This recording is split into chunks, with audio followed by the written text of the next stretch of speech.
Kontestasi telah selesai. Pertandingan telah selesai. Kita semua lelah. Dan mungkin ada di antara kita yang tidak puas, yang kecewa. Mas Anies, Mas Muhaimin, saya pernah berada di posisi Anda.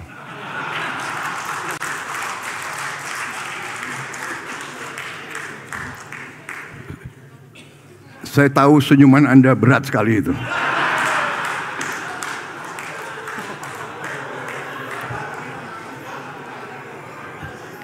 Tapi ini yang dituntut oleh rakyat kita.